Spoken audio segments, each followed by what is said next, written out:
жоспарланған шарамыз жылына 183 деп белгіленген. Қазіргі таңда біз осы 9 жылдық есеп бойынша 144 шараны өткізіп отырмыз.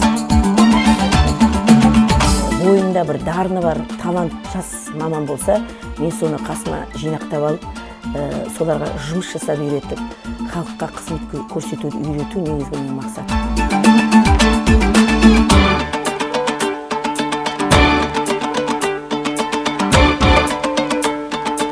Экспо 2017 көрмесінде біз өнер көрсеттік, ол біздің өнерпаздар үшін үлкен мәртебе және жетістік.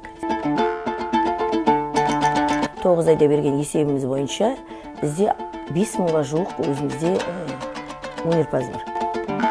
Мұнайшы мәдениет үйінде 1000-ға жуық, 1000-нан астам осы 61 үйірмеге қатысатын өнерпаздар.